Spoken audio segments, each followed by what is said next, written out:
Thank you all so much for coming. My apologies for messing up the time. This is the best time to be starting in longevity medicine. And I know you guys may have heard things like this. It's always the best time to do X, Y, or Z. But I think it's not only the best time ever, but it also might be the best time even looking into the future.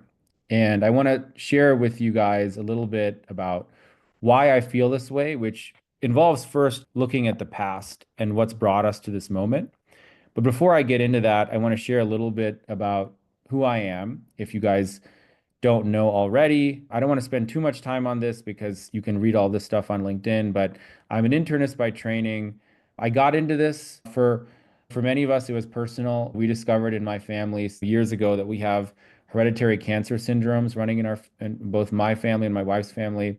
And I found that my fancy medical training at places like Harvard didn't really give me satisfying answers on what to do about it. So I dove into this field myself, and it was a random walk of watching different courses, listening to podcasts, talking to people, going to conferences and stuff like that. But ultimately, I became really passionate about the field, wanted to start something around it. Around that same time, joined a company called Modern Age, which was the first national general population focused longevity clinic.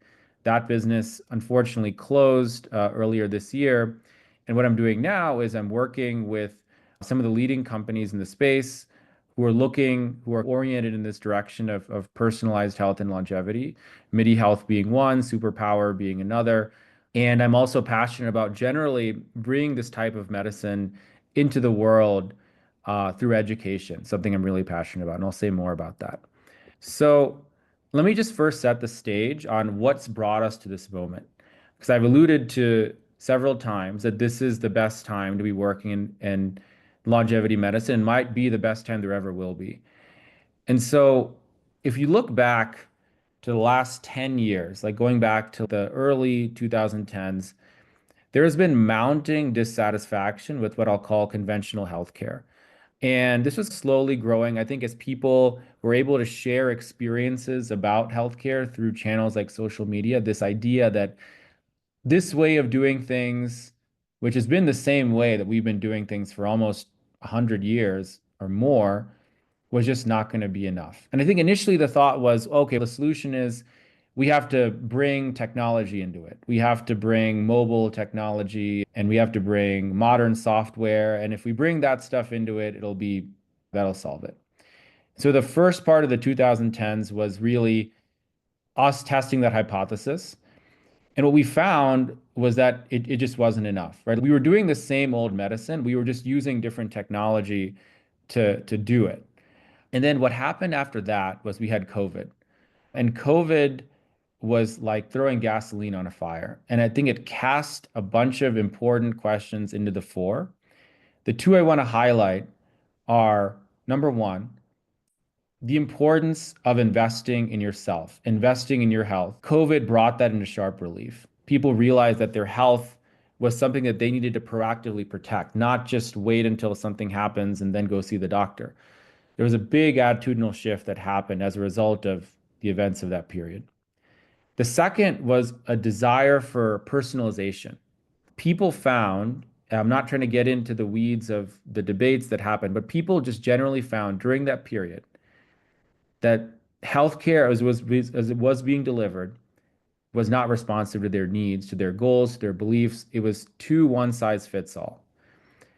And this was just a trend that really got amplified as a result of what happened during COVID. And so we had an explosion of change, demand for change, not just in the technology around healthcare, but how we actually did healthcare that brought us to this moment. Importantly, we also had major developments happening in the scientific field as well. So while all of this stuff was happening with respect to the healthcare service experience, we also had exciting things happening on the science side. So from a research perspective, aging biology and studying aging had been a backwater. The dominant way to do research for the longest time had been to study a specific disease, and aging was not considered to be a disease. So the researchers doing it had a hard time getting funding, they were dismissed. But over the last 10 to 15 years, we've really seen amplification and maturity in that field. And we now are at a point where we've established that a lot of these diseases actually have the same processes that we call aging at their root. And so understanding aging and being able to influence aging has a promise to help us influence many different diseases. So that was a major breakthrough in understanding that's emerged over the last 10 years. The second was an emergence in our ability to actually quantify aging. For the longest time, we haven't had great ways to actually measure at a point in time how fast or slow is somebody aging. The only endpoint we had was how long did the organism live? And that is just not a satisfying way to do research, especially when you're talking about humans. And so we've had the development of these epigenetic clocks, which are not perfect to be very clear, but they are dramatically better than the tools we had before. And now for the first time, the age of we can measure the age of organisms, of humans at points in time and understand how different interventions are influencing our biology. And the last thing is just the growth in what I'll call multi-omics. And so this is our ability to harness complex data sets that really tell us about what's happening at the cell level, which is really the level we have to understand things. And we now have the computational power to handle all of these things. When you think about where AI is going, you can understand how this is just going to continue to accelerate. So we have really big scientific trends driving all this. We had major social trends that we just talked about. And then I think GLP-1s are worth just calling out independently because I think they have shaped our conception of health as a society. I don't think we've seen anything like this in our lifetimes where a drug or a medical treatment or medical intervention has become the topic of cultural conversation. And it's because of the really central nature of weight and body image to who we are as a society. And so this has thrust medical treatment into this realm. And what it's exposed is, hey, there are tools that we have to influence our health in ways that we never thought possible. For the longest time, we were all told that obesity and diabetes and these things are just things that you have to live with. And the only people who can overcome it are people who have to expend extraordinary willpower and do it. Just changing these things felt like it was just impractical. And I think the emergence of these therapies in the last several years has caused people to think about their health differently, where they now view it as a world of possibility. I think people's aperture has broadened in terms of what they can do with their health. And so this has created this tremendous cultural moment for longevity medicine. And these are just a few examples of how this has hit in ways that we experience. We had the documentary with Chris Hemsworth and Peter Attia last year. Brian Johnson's coming out with one early next year. Peter Attia had his book. I could have showed like Kim Kardashian posting the Prenuvo picture. There's many different examples. Joe Rogan talking about this stuff. Like it's just Huberman. It's entered our culture. And I think that is what creates the opportunity in a large way. So what is longevity medicine exactly? And I'll lead this by saying, to be honest with you, I don't really like the term longevity medicine because I don't think it describes why people actually come to work with practitioners like me and others. It just so happens that it's the term that kind of the market has run with. And at this point, I'm not going to fight the market. So longevity medicine, in my opinion, really is about three things. The first is focusing on the individual's goals, focusing on their quality of life, asking how can health be an asset for you, which is different from conventional medicine, where we start the question with, well, what's wrong with you? What's bothering you? And if nothing's bothering you, then we don't know what to do with you. So I think starts with the very simple concept of asking, what are your goals for your health? Second piece is to be highly personalized in our approach. And again, this is something that requires those of us who are physicians to break with a lot of what we're trained to do. We're trained to think in terms of population medicine, right? What do the RCTs show? What do the meta-analyses show? And whatever that shows is the best answer for everyone. And RCTs are tremendously important, and we need to continue doing them on some level, but we cannot expect them to give us all the answers. Because what we're finding out as we do more research is that Biologically, we are all so different.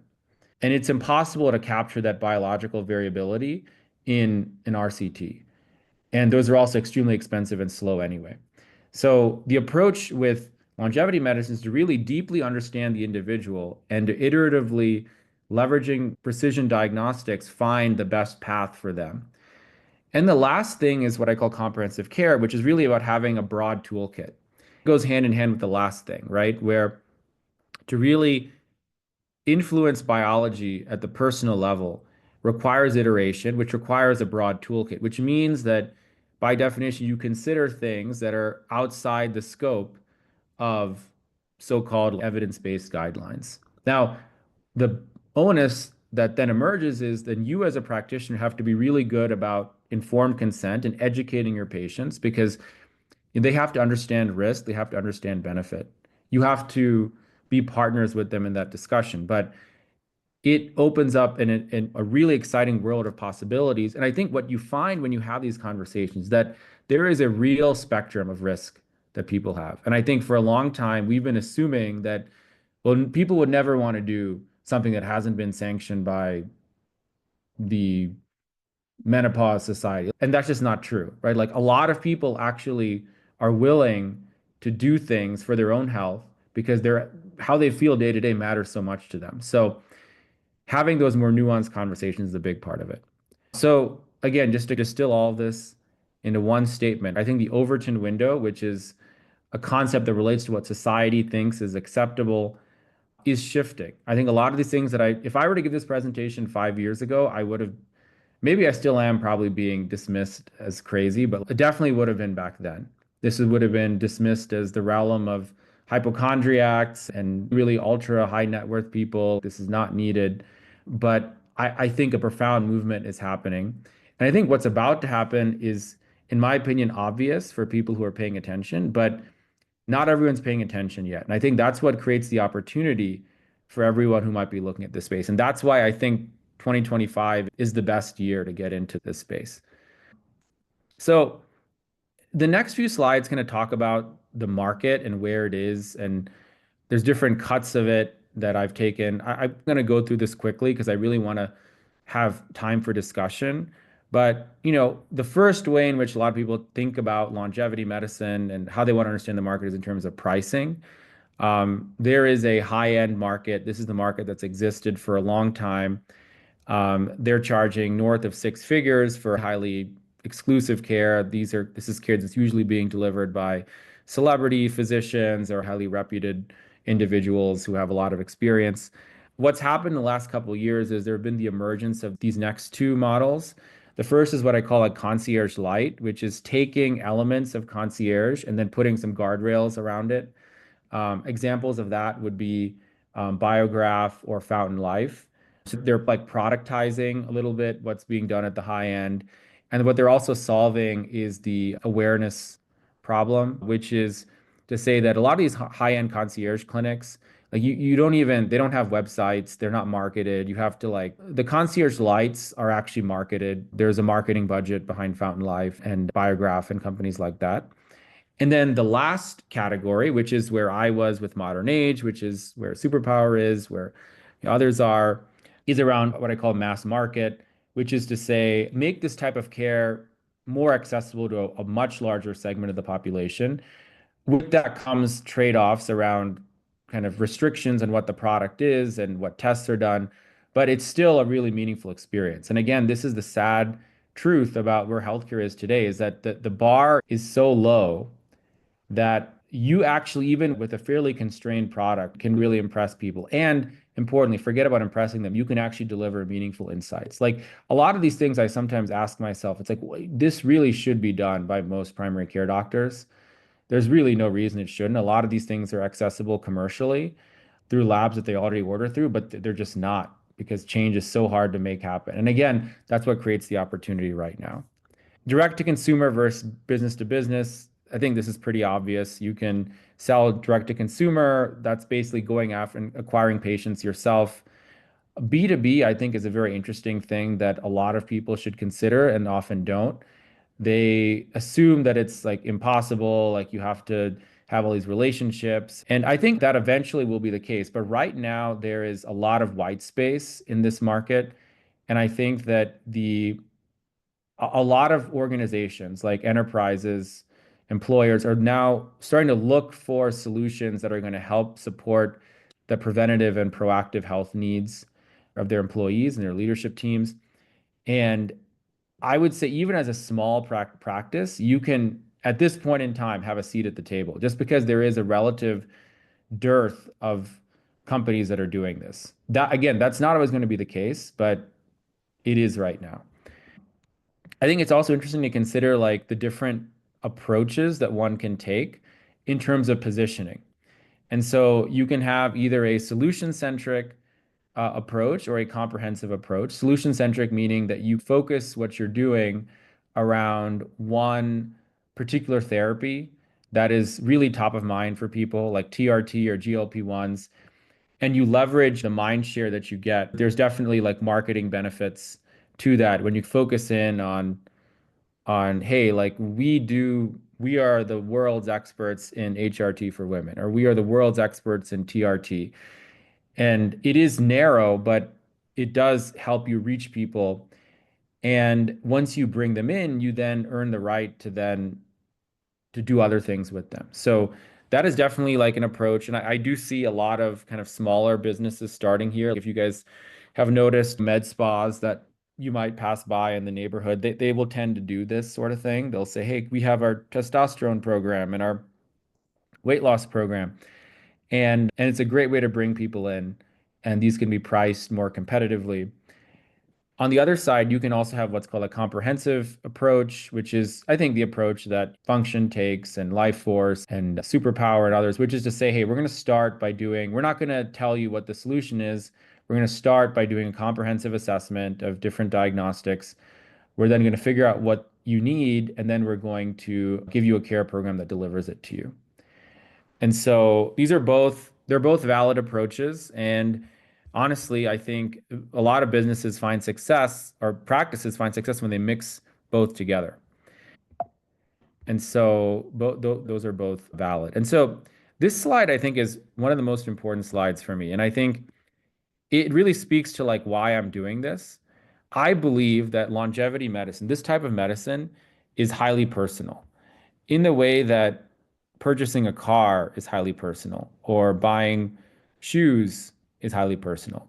And what do I mean by that? So this approach to care inherently by design is highly personalized in its approach. And so people are going to think about this differently than they do purchasing conventional healthcare, which is really one size fits all. And so I think there is what we need is many different types of approaches to longevity medicine because I can tell you that people are looking for different things. There are some people who will say, all I really want is care that only involves lifestyle interventions. Like, I do not want to put anything that is not natural into my body. There are other people who I talk to who tell me, like, I want the latest, greatest therapy. I don't care if it's only been done in one other person. I'm willing to fly to Cabo San Lucas to get it done. I want that. And there's, of course, everyone in between. And those mindsets are driven by, those are personalities, right? And that breadth of personality is always going to exist. And so there is room for many different takes. Another way to think about it is a really female centric, women centric, really thinking about the needs of aging women and their needs as they go through their journey.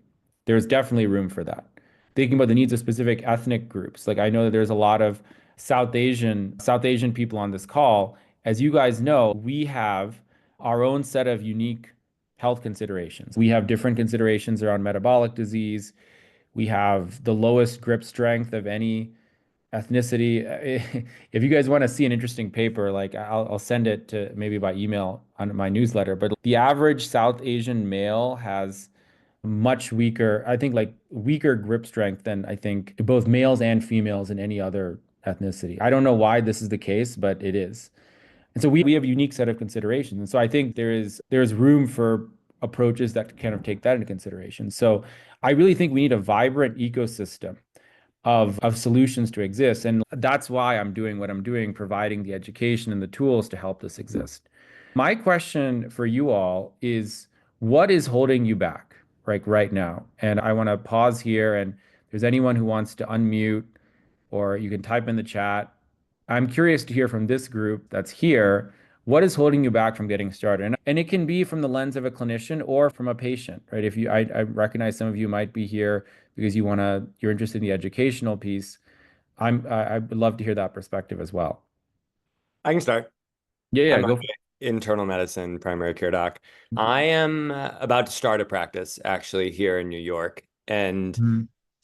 but I think things that I have witnessed slowing me down. One is this concept of how to describe myself. Mhm. You alluded to this idea of different brands, concierge being another word that is, I think, floating in this territory that people have different connotations towards, and me not necessarily wanting to be any one of these things. Like, I think my approach is the more holistic one, like very like Mhm. trained in medicine 2.0, still love complex care, don't want to leave that behind by any means. So, anyways, that's like surmountable, but that's probably one thing that I've just been, that's like taken me a little longer than I have wanted to. And then just patient acquisition, which is you just got to get out there and do it. But Mhm. it's like a type of mode that we're not really used to, I would say. And Mhm. many of us weren't really trained. Like, I have a background in working in health tech and startups, but it wasn't Mhm. me independently going out finding my own patients one at a time. So those are a couple of things that have been on my mind over the last few Mhm. weeks. Yeah, no, great. I love that. And I think that I'm sure there are other people who have the same thoughts. Anyone else? Yeah, can you hear me? Hopefully you Yeah, can yeah. understand my accent.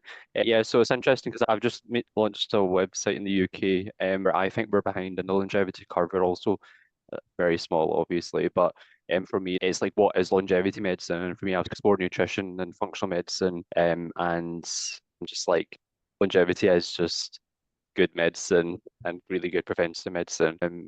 I think for me, it's just been a case of trying to amalgamate different resources. So, like, how do you appraise evidence, especially if we're going to be deviating somewhat from national guidelines?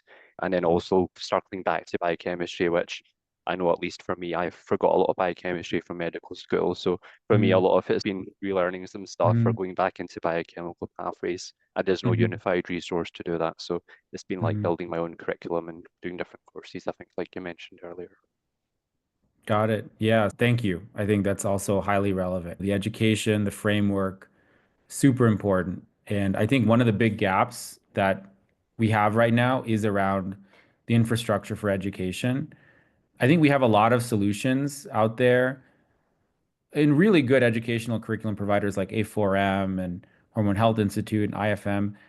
But I think what's missing is a unifying framework that connects what is being taught in a lot of these organizations. Because I think you'll find depth in a lot of these things, but everyone has their own opinion. Everyone has therapies they tend to focus on.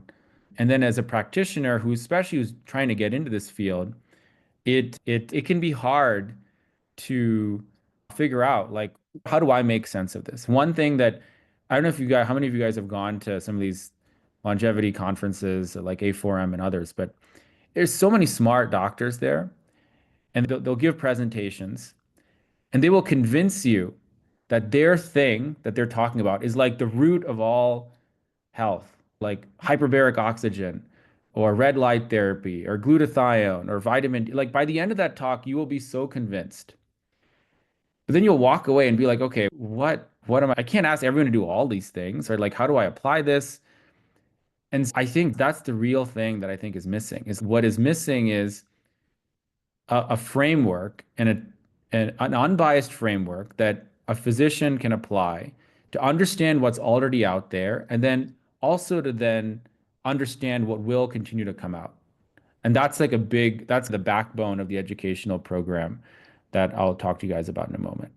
Anyone else who wants to share comments? Yeah, I'll jump in. My name's Jack Swain. I lead operations at a health tech mental health company called MindBloom, and I'm hoping to transition sometime next year into building in the longevity space here in DC. I'm someone who's been very much like drawn into the longevity space over the last couple of years by much of the zeitgeist, like you talked about, Anand, going from focus on being healthy to actually having the frameworks, the measurable biomarkers to like really have a plan and see progress, which has been, almost like taking off the blindfold and being able to really see with your health. And so I think what's holding me back from getting started is like the dialing in the care team and model. Like what I want to build in DC is combining a lot of these longevity principles with primary care and finding, but it's hard to find doctors who have the same mindset as you and others in this room, especially locally. So figuring out what combination of telemedicine versus local, like of a provider team that you need to like really deliver on patient needs. Mm-hmm. Got it. Yeah. So what I heard there, let me just synthesize everything that I've heard from all three of you. So I think the educational infrastructure, the positioning, which is what you talked about, Ajay, like how do I position what I'm doing appropriately? And then the kind of the business, the executional pieces around how do I bring together all the different components, right? Like nutrition, exercise, like you were just mentioning, Jack. How do I marshal all of that and make it work? And then patient acquisition, you also mentioned this, Ajay. All very good points. I want to address all of them as we go through the next couple of slides here. There's a lot of things holding people back, as we just heard, but I think that if I were to distill them down, I think it's really two things. One is navigating very scattered clinical knowledge and clinical understanding. And the second is determining the right business approach and kind of business tooling and that sort of thing. Now, I alluded to this already, but like learning, starting with the learning piece, it's highly scattered. Again, like a lot of the providers that are on this slide are excellent, but having taken courses from all the groups on this slide and many more, and I often am left feeling wondering like how I put this all together. And also trying to find out how do I like tease out the bias that each of these different organizations will have that relates to what they happen to do. And so as I think about what's really needed, I think number one is a much more comprehensive view. Like we need a curriculum that is, we have a lot of depth right now. I think what we need is a little bit more breadth with the unifying framework. And so those are the two of the concepts that I really believe in. I think we also need something that is, I think a lot of people who create curriculum right now have opinions about the right way, like, oh, you should never do hormones, or like peptides are crazy, or regenerative, don't do that. And I know that we live in a world right now where like opinions are what drives signal. Like people respond to that. I could have a whole society talk on why that has implications for our society. But I actually think that for people who are trying to start out, having that type of education is not helpful.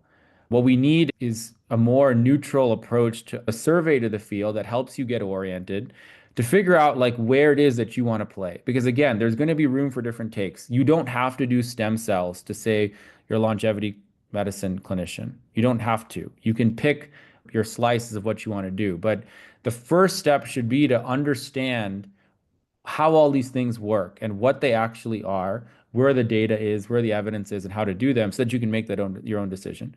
The last piece is actually making sure that it's up to date. Unfortunately, especially if you're doing video courses, a lot of times these things are a few years out of date, and that just is problematic because the field is moving really quickly. So I think that's a big problem. And also, this is very expensive, right? And these are just real estimates with a lot of high error bars, but I think directionally squares with my own experience. Like to get through like foundational courses that will give you the foundation to cover what I would consider to be adequate, you're usually spending like north of $10,000. Going to conferences is fantastic. I encourage everyone to go to conferences, honestly, more so to meet other people. But the learning is also good too. But I recognize also that going to conferences is super expensive. And it's not feasible for people who don't live in the United States very often because that's where all the conferences are. And so that's also expensive. And then there are these, maybe you guys have heard about these like mastermind groups where you get really, really personal advice on how to get started. These are even more pricey. I don't know always about the quality of them either. There are some that I think are really great. There are others where the people, in my opinion, have no business running a mastermind. It's a free country, free market. Point is that this is all more expensive than it should be. Um, and then this is all just the clinical education piece. The business piece is even more daunting, especially for clinicians who don't have any experience here. A lot of people, again, these are just assumptions that I think are incorrect. For example, a lot of people think that to even get started here, they have to start a new practice and don't realize that there are ways to weave in elements of what they do, of what longevity medicine is, into an existing practice so that they can test the waters and see if it's what they like, and even smooth the tail around customer acquisition within an existing practice. And we can talk about that in our course. There's also an assumption that like you have to hire business people, that all this, there's a whole business side to this, and there is, but that it's entirely unlearnable and that you have to hire a business person to do it, and that's expensive. I will say at some point, if you're successful, it will make sense to bring on somebody else. But to get started, a lot of the fundamentals are very learnable, and everyone who's on this call, I'm sure, is very smart and is capable of understanding some basic concepts that'll help you navigate key questions around starting a practice, getting your first set of customers, figuring out how you hire, like things like you have to know how to think, and you have to know certain aspects of the language. And once you have that in place, you can navigate this intelligently. And the last piece is around software and tools. Let's be honest, a lot of the software that we use can barely do conventional healthcare. It seems even more hopeless that it would even work for this very different type of healthcare. Also not true, and something that I'm working on with some of the tools I'm building. So that's what next generation medicine is all about. It's built to create a better on-ramp to longevity medicine for clinicians, entrepreneurs, as well as patients too, because it is just too hard to get into this right now. And we need that vibrant, diverse ecosystem. We need empowered patients who are educated so that we can have really dynamic conversations. So I think it's really for everyone who wants to participate in this exciting movement. So I talked about this. What is our approach to education? So really, I'm a big believer in first principles and frameworks. Like, I am not a world expert in any particular aspect of longevity medicine, but I do talk to a lot of people who are experts. And what I am very good at is synthesizing, distilling, and simplifying.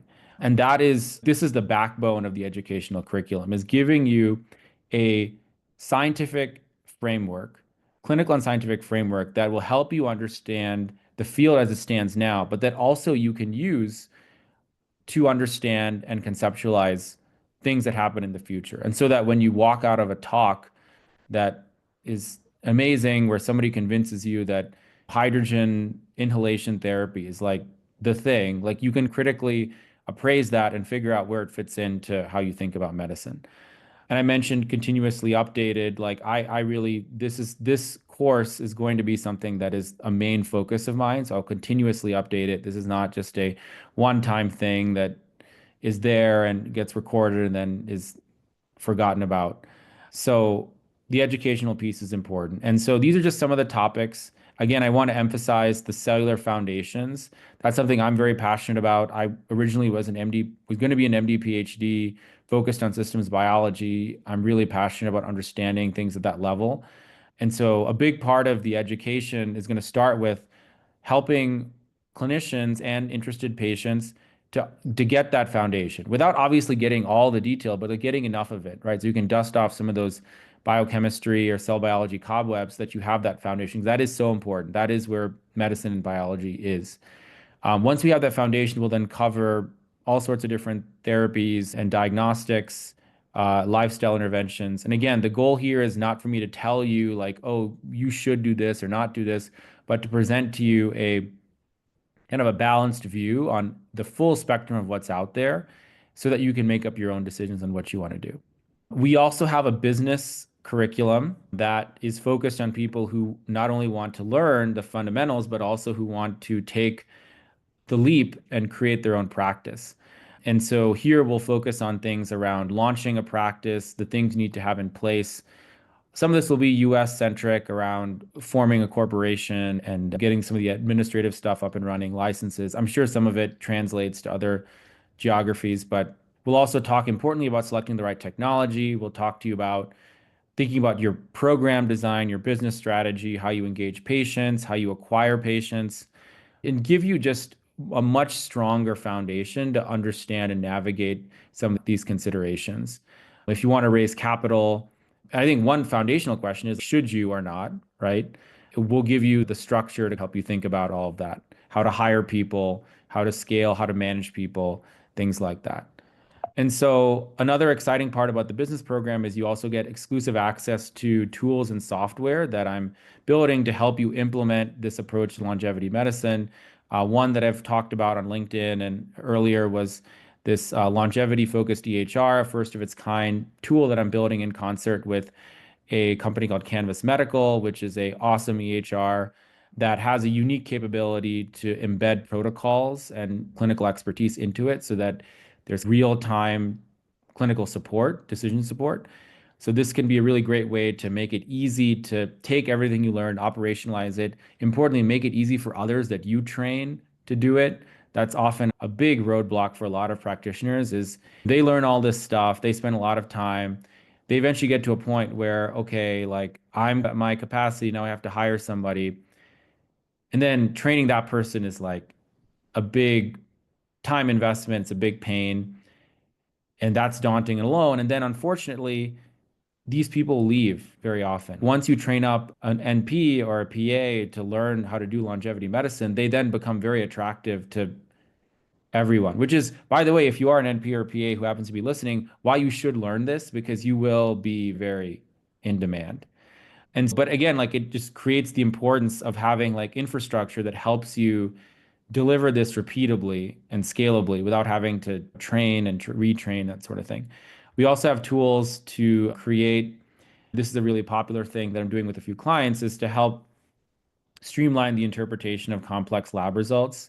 So the amount of data that's brought into these assessments is way higher than what you would do in a conventional blood work you'd be doing. There's also many more considerations. And so I have a tool that can help people interpret these results, leveraging a knowledge base I've been building up over the last several years to help deliver highly personalized results that and also save time. A couple of other extra perks for both courses. You get to actually have your blood work reviewed with me. Again, this is non-medical. I can't order the blood work, but I can point you to where you can get it ordered. And then once you have it, we can have twice a year an informational session where we review the blood work, where I will give you a personalized review of it. And again, caveat, not medical, but still very useful. Again, if you're a patient looking at doing this can be a great way to get some direction on how to think about your health and apply some of the principles. If you're a clinician or entrepreneur, again, it helps you apply some of the principles. And then you have other kind of standard course type benefits like community and ask me anything sessions and that sort of thing. So there are 3 ways to get started. And I will note that the pricing and approach here is somewhat time limited. It's unique to where I am right now, where we are right now. So I am just getting these courses off the ground. I recognize that for people to sign up for something like this requires a little bit of a leap of faith. I hope I've established some level of credibility with you all, but it's still a leap of faith. It's still an investment. And so as a result of that, what's up here will give you access not just to the courses as they are now, but lifetime access. And that will definitely not always be the case. The price of these courses will probably also go up, especially when you think about in relation to how much the education typically costs. Like this is pretty competitive. But the core course is a Learn Longevity Medicine course. That's the educational course. You get the education. You also get the blood work reviews. And then the Launch Longevity Practices, everything in the Learn course, plus some focused business educational courses.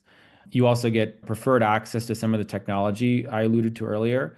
And I'll also work with you once a month to check in on your business. And then we do have an enterprise program. This is for businesses that really want more hands-on support, want custom support, direct access to me on a more consistent basis. I'm working with a handful of companies right now in this kind of way. And so that's an option for companies that are looking for a little bit more support. So yeah, that's pretty much it. We have about 15. I'm happy to go over. I'm pretty sure I have nothing. No, actually, I do have to go. I do have to leave at 1:00. Sorry. I'm glad that I had this extra time to do this session twice. Anyway, let me just open it up for questions.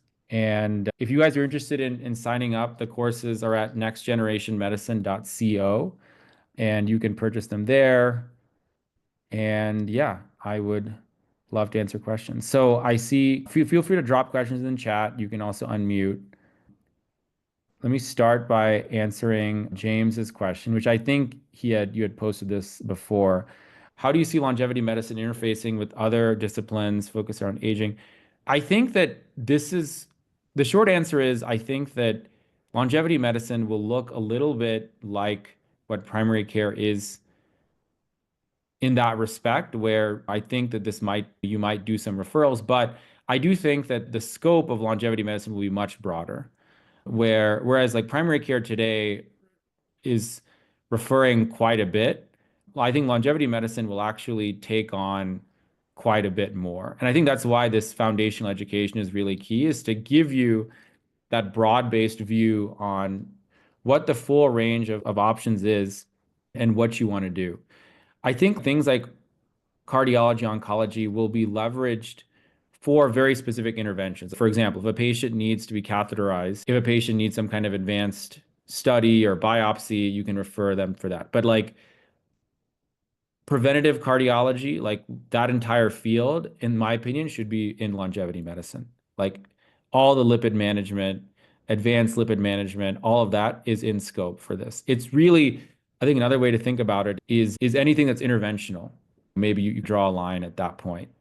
Duration, Kasim asked, what duration is a business review? Duration. We all have biases. So how is this addressed? There's a few questions. Okay, so the duration. So this course is going to be live taught.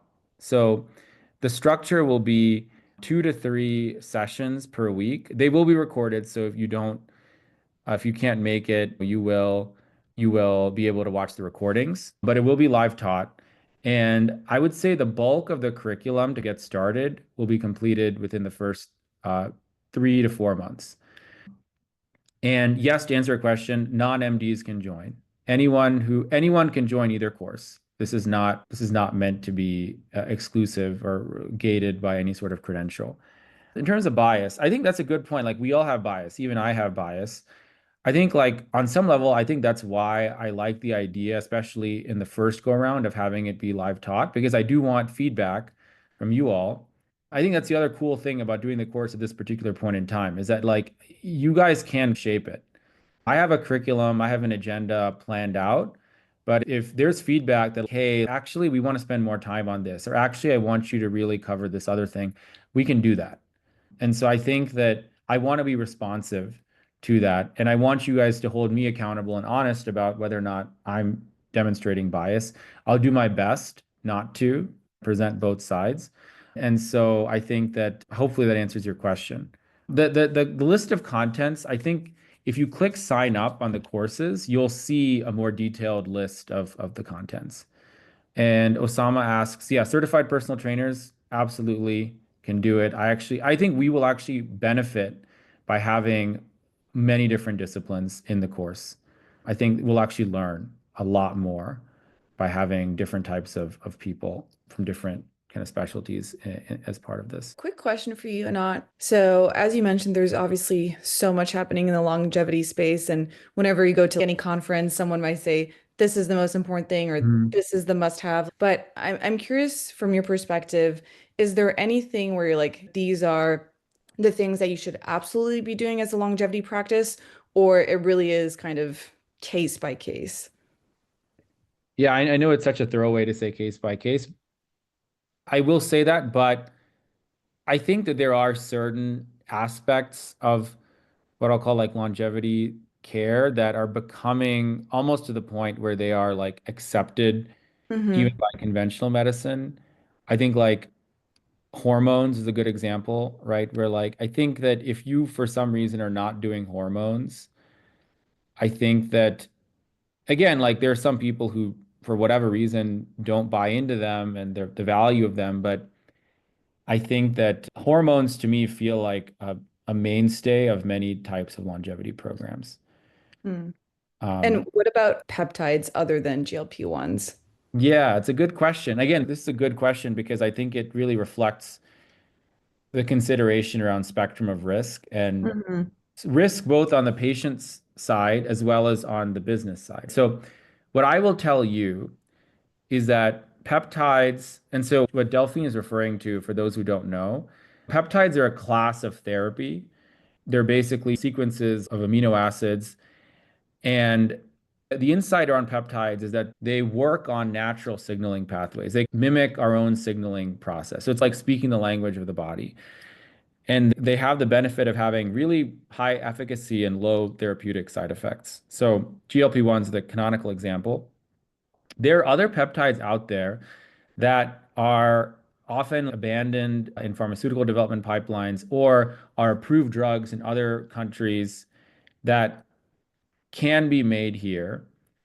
And there is actually a considerable amount of clinical experience, like decades of clinical experience around a lot of these peptides. So examples of some of them are thymosin alpha-1, sermorelin, others. There's a lot of clinical experience. What there isn't a lot of are published research studies. And so this is where the risk question comes into play. There are some patients who will not take something if there's no published papers behind it. Or even further, if some research body has not said you can do this, or some institutional body, right? Peptides are also in a little bit of a regulatory gray area, depending on which ones you use, such that if you're a company that's operating with high visibility, right? If you're trying to market on major social channels, or if you're building a business that's national, you have to navigate this a little bit more trickily, or you have to more carefully, I should say. Now, there could be some changes to this with the new administration. I don't know. We just have to see how it all plays out. But I think peptides are something that is really definitely case by case. It really depends on your population, depends on your risk appetite as a practice, what you're trying to do. But they do have profound effects for people. There's decades of clinical experience that attest to that. Thank you. Let me just see if there's anything else in the chat. Oh, and Kasim, I realized I didn't answer one part of your question. So the business review sessions, how long do those go? Those go for 1 year. Okay. Any other questions? All right. I will hang around for just a couple more minutes in case people think of something else. But otherwise, for those of you who attended, thank you so much for coming. I will send a recording of this. I'll have to edit it because it has actually at the moment, two versions of this talk. And I hope this was helpful. And I will continue to send content via the newsletter that I hope is helpful. And again, give me feedback. I'm just getting started with a lot of these things. So I really value feedback. You guys can email me or send me a message on LinkedIn if you have any feedback about the courses or about the website or the webinar or anything that I'm doing. Please let me know. And I'll put my email here in the chat for people who want to reach out. You'll also get an email. This will also be in the email that you get that has the recording. Okay. All right. Thank you all for coming. And I hope you guys all have hard deadline. As of now, this is all good through the end of the year. And I will say one other thing is, again, like I'm just getting started with the promotion of all of this. So people who sign up for this first cohort, you will get pretty personal attention. So I think it'll be a good deal for people who take the leap to start. Okay. All right, guys. Thank you so much for coming, and happy holidays, and have a happy new year. Great start to 2025. Look forward to hopefully working with many of you in the year to come. All right, guys. Take care.